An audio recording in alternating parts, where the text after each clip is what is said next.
We got the French PMI data out a little bit earlier on. We've just got the German data, and it's certainly worth a look. So the French story was that services were better than expected and back in growth territory. Well, we've got some real positivity around the German services story as well. This is not a manufacturing recovery story, but this is services in much better health. So 53.3 is the reading for German services. That's above last time. It's above the survey of 50.5. Manufacturing still in the doldrums, as I say, 42.2 there. But that drags the composite up into growth for the German economy. I wonder if this is the changing nature, perhaps, of the German economy at work here. And the euro is certainly responding. Where does this leave the ECB and its ability to cut rates or not? So that's the macro story. Let's use that as a way into our next conversation. I'm pleased to say we're joined by Christoph Schweizer, who is the CEO of Boston Consulting Group, passing through our studios this morning, and a great opportunity to get your thoughts. Christoph, really nice to see you. Thanks very much for being with us. So let's start with what we're hearing around the European economy, the Eurozone economy. On the services side, the French, the German numbers do seem to be adding up to something a little more positive. Does that fit in with the types of C-suite conversations you're having with European execs right now? Well, for sure, over the past 1 or 2 years, the general narrative about the European economy has been very negative. Growth has been down, inflation was high, now getting more contained. But fundamentally, I do think we had a lot of bad news.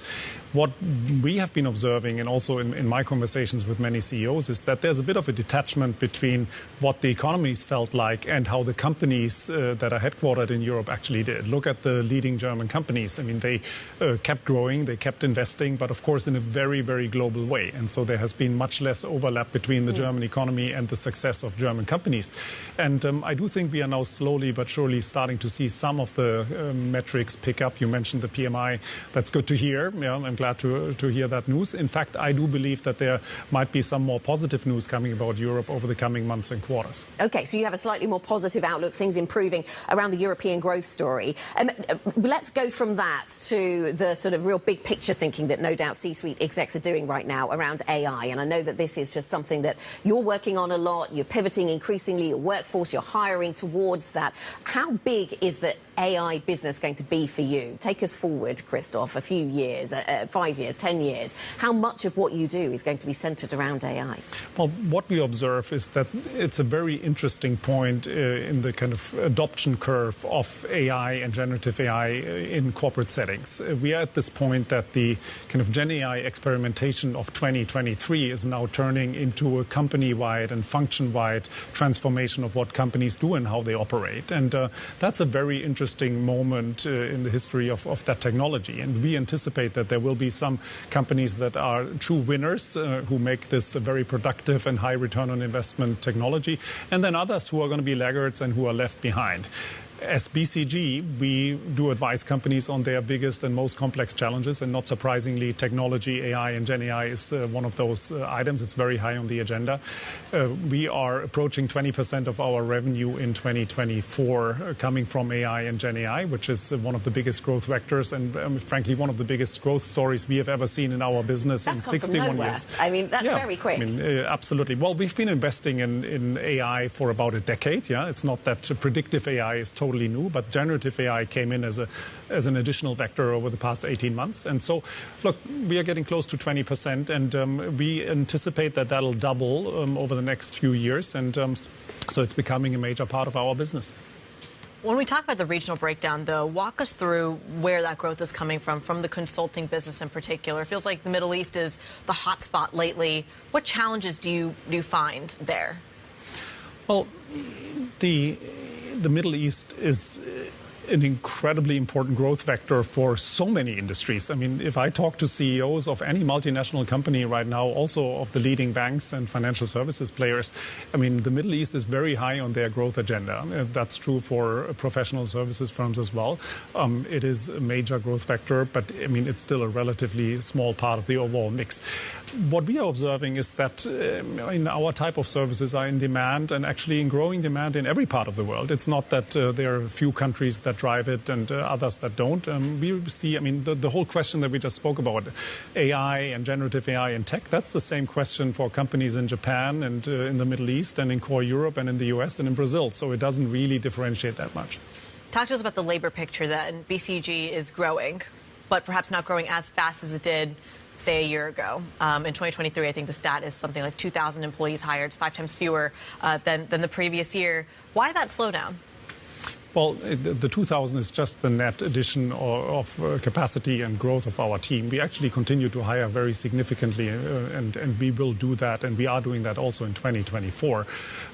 We are very proud of that. I do think it was an important year to show to our team that we believe in the growth and in the opportunity out there. That's why we expanded. That's why we keep expanding also in 2024. And look, ultimately, I mean, any talent business moves, I mean, relatively slowly. You hire people, you train people, you develop them from one role to another, and you do not change that in quarterly increments. And we are very committed to our long-term people agenda, and quite successfully so. Morning. Do you think AI will mean fewer people, though? Do you think you're going to need fewer people in the future? Is this going to be a productivity boom for you? And if so, to what extent will that impact headcount? Well, I do not fall in the camp of the people who predict that millions and maybe hundreds of millions of jobs are going to be made obsolete. In fact, at the companies that we advise at the moment, they all aspire to productivity gains. There's no doubt. Part of that productivity gain, however, materializes in the form of higher top line and higher growth. And it's not that, I mean, you immediately lay off large numbers of people. Some of that is going to happen for sure, but then on the other hand, new jobs are emerging, right? I mean, you need people who can program and code the respective AI and generative AI tools. You need people who do all the upskilling. You need completely different types of talent in your workforce. So, I mean, you're going to see kind of shifts in what talent companies have and where they recruit and where they rather reduce. So what does that mean inside a consulting company? For a consulting firm? Inside a consulting company, you're going to need to hire more AI people initially, but can you hire them enough? Hanging on to them is going to be difficult. Where are you going to see, where's the productivity coming from within your business that AI is going to have a material impact? Because you look at the hiring curves, they went up, they're coming back down again. Does that trend sort of generally continue within the industry? I'm not talking specifically about your company, as AI starts to have an impact. And how does it shift within the consulting world to reflect the AI reality, how you hire, where you hire, and the numbers you hire? Well, for sure, any professional services firm is as exposed to the opportunity and also to the downsides of a big technological transformation. And for us, that means that we, I mean, already have been hiring over many years a lot more tech talent. I mean, we talk about data scientists, we talk about AI engineers, we talk about designers, etc. So the number of profiles in that space is constantly going up. We have our dedicated unit for that, BCGX, with more than 3,000 people. I guess some other job profiles going to be fewer in the mix going forward. Absolutely, yes. So we take our own medicine and we very boldly embrace new technologies. Actually, all 33,000 BCG staff have access to a suite of Gen AI tools, and I'm blown away by the adoption and the use. And I mean, it's quite remarkable. Christoph, let me talk to you about. So this is one area clearly of huge growth, AI globally. We've talked a lot about that. In terms of geographies, we're seeing quite a lot of consultancies growing substantially in their Middle East businesses. I wonder how you're positioned in that particular area, whether you're growing there in any particular cities in particular. What's the Middle East experience for your business at this point? Well, we are growing in the Middle East. I do think many companies of all sorts are growing in the Middle East. It's become such a economic powerhouse in many industries, obviously in the energy industry, but now increasingly also in industrial goods, in financial services, in the broader investment industry, now also for services. So, yeah, it's been a good market environment. But, I mean, again, let's stay calibrated. It's still a relatively small part of the overall global consulting industry and the overall global professional services world. OK, we're going to wrap it up there. Christoph, nice to see you. Thanks for stopping by to see us. We look forward to seeing you again. Thank you very much indeed for stopping by to see us here at Bloomberg. Christoph Schweizer, the CEO of the Boston Consulting Group.